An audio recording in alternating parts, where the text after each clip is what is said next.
तो दोस्तों फाइनली आज मैंने भी देख ली बॉलीवुड की आ चुकी एक ऐसी फिल्म को जिसको देखने के बाद मैं आप लोगों से ये बात कह सकता हूं कि भैया भले ही इस फिल्म का नाम बैड न्यूज है, लेकिन ये फिल्म फिल्मों के दीवानों के लिए किसी गुड न्यूज से कम नहीं है रे पुष्पा। तो भैया कैसी है ये फिल्म, क्या है इस फिल्म की कहानी, क्या इस फिल्म को देखने के बाद मैं ये बात आपसे कह सकता हूं अपनी जुबानी कि भाई आप इन दिनों एक बेहतरीन कॉन्सेप्ट का इंतजार कर रहे हो, अगर एक यूनिक कॉन्सेप्ट का इंतजार कर रहे हो, एक बेहतरीन कॉमेडी फिल्म को सिनेमा घरों में देखने के लिए तैयार हो, तो बाबू ये फिल्म आपके लिए ही बनी है 101%। यानी कि भैया ये फिल्म आपका इंटरटेनमेंट तो करेगी, उसके साथ आपका ज्ञान वर्धन भी करेगी कि भैया ऐसा भी एक शरीर में होने वाला बीमारी तो नहीं कह सकते हैं, एक अंदर का एक ऐसा फंक्शन है जिसमें आपको ये यूनिक कॉन्सेप्ट देखने को मिलेगा मेरे भाई। तो क्या है इस फिल्म की कहानी, चलिए मैं आपको बताता हूं इस फिल्म के रिव्यू के माध्यम से। हेलो फ्रेंड्स, मैं हूं नरेंद्र और मैं आपका एक बार फिर से स्वागत करता हूं हमारे चैनल यानी कि वायरल न्यूज जंक्शन में। तो दोस्तों इससे पहले कि मैं आप लोगों के सामने बैड न्यूज का रिएक्शन रखूं कि भैया, उससे पहले मैं अपने बिहारी लोगों से यानी कि भैया बिहार से जुड़े हुए लोगों से और अपने देश से जुड़े हुए लोगों से एक अपील करना चाहूंगी कि भैया हमारे लिए एक छोटी सी अपील करो यार बिहार इलेक्ट्रिसिटी बोर्ड के सामने कि भैया आप लोग इतना पावर क्यों काटते हो गांव देहातों में है भैया, यहाँ के लोग क्या बिल नहीं जमा करते। अब देखिए ना, इस फिल्म को देखे हुए मुझे 5 घंटे हो गए हैं और मैं तब से इंतजार कर रहा था कि कब इस फिल्म का मैं रिव्यू आप लोगों के सामने रख दूं कि भैया पावर हमारे पास आ जाए। तो देखिए फाइनली पावर तो आया, लेकिन ये पावर कितना हमारा साथ देगा इस बात की गारंटी हम भी नहीं ले पा रहे हैं। तो भैया आप लोग अपील कीजिएगा यार बिहार इलेक्ट्रिसिटी बोर्ड से कि भैया पावर दो यार, ताकि गांव के लोग भी पावरफुल हो सके। तो भैया ये तो हो गया एक सूचना बिहार इलेक्ट्रिसिटी बोर्ड के लिए। अब लेकिन हम लोग चलिए शुरू करते हैं बैड न्यूज के रिव्यू को। तो भैया इससे पहले कि मैं बैड न्यूज के रिव्यू को आप लोगों के सामने रखूं भैया, उससे पहले मैं इस फिल्म के इस कॉन्सेप्ट के यूनिक राइटरों की जानकारी देना चाहूंगा कि जिन्होंने भैया इतना बेहतरीन कॉन्सेप्ट ओरिजिनल फॉर्मेट में रखा है मेरे भाई जनता के सामने। तो दोस्तों इस फिल्म की कहानी को 3 लोगों ने मिलकर लिखा है, जिसमें से एक है इशिता मोइत्रा, दूसरे हैं तरुण डुडेजा और तीसरे हैं सुमित व्यास। तो भाई इन तीनों ने मिलकर एक ऐसे शरीर से जुड़े हुए, हमारे शरीर से जुड़े हुए एक ऐसे डिजीज हम कहें यार, नहीं डिजीज नहीं यार, शरीर से जुड़े हुए एक ऐसे फंक्शनल डिफेक्ट की जानकारी आपको देंगे जिसको देखकर आप कहोगे कि भैया क्या ऐसा होता है। यानी भैया इस फिल्म की कहानी जिस शरीर से जुड़े हुए फंक्शनल डिफेक्ट से जो कहानी ये जुड़ी है ना, ऐसे केस पूरे विश्व में केवल 17 है मेरे भाई। यानी कि एक औरत एक जुड़वा बच्चों को जन्म देती है और इन जुड़वा बच्चों की कहानी ये होती है कि भैया एक का बाप अलग, दूसरे का बाप अलग होता है। अब क्या आप ऐसा विश्वास करोगे कि भैया जुड़वा बच्चे पैदा हुए और दोनों बच्चों के बाप अलग अलग है? तो भैया फिल्म की कहानी इसी शारीरिक विकार के ऊपर आधारित है। यानी कि भैया गर्भपात से जुड़े हुए गर्भ से जुड़े हुए एक ऐसे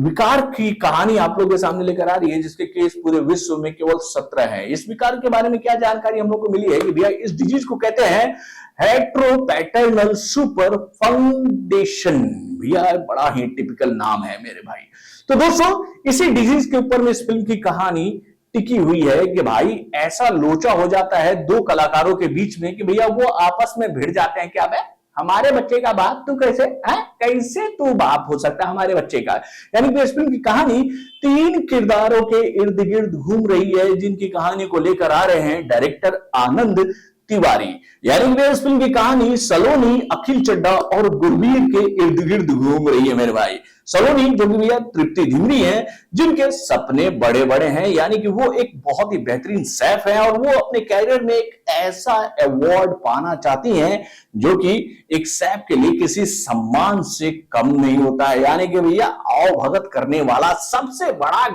अवार्ड। उसके बाद भैया इस फिल्म में अखिल चड्ढा यानी कि भैया हमारे विकी कौशल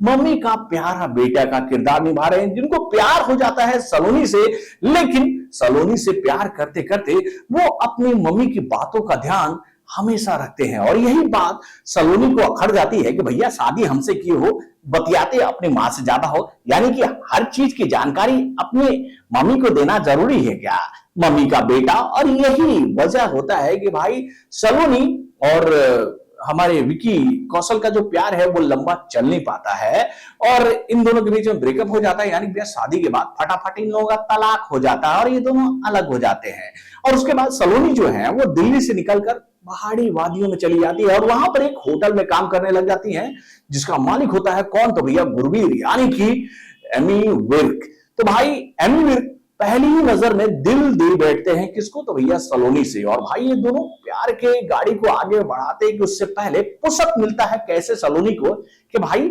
हमारा जो हस्बैंड था वो तलाक के बाद दूसरी लड़कियों के साथ मतलब कि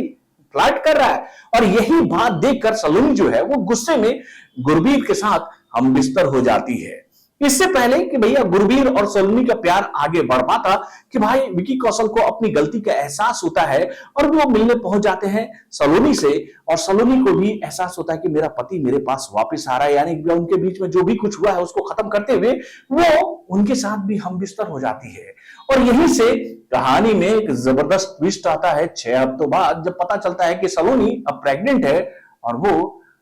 2 बच्चों की मां बनने वाली है, यानी कि उसके पेट में जुड़वा बच्चे पल रहे हैं। लेकिन यहां पर ट्विस्ट कब आता है, जब उसको पता चलता है कि दोनों बच्चों का डीएनए चेंज है, यानी कि भैया दोनों बच्चे अलग अलग बाप के बच्चे हैं। और इसी से भैया यहीं से कहानी में बहुत सारा ट्विस्ट एंड टर्न आता है जो कि आपका एंटरटेनमेंट भरपूर मात्रा में करेगी मेरे भाई। तो ऐसे इस फिल्म की कहानी को तो मैंने आप लोगों को पूरा बता दिया है, लेकिन भैया ट्रेलर में ही सब कुछ बता दिया था तो हमें छुपाने के लिए बचा ही नहीं था, तो हम क्या कहते हैं। लेकिन भैया फिल्म में काफी ऐसे पंचेज आपको देखने को मिलेंगे कॉमेडी के माध्यम से, जिसको देखकर आप ये बात कहोगे कि भैया इस यूनिक कॉन्सेप्ट के साथ भैया ये जो कॉमेडी का पंच डाला गया है ना वो शानदार है। तो दोस्तों वाकई में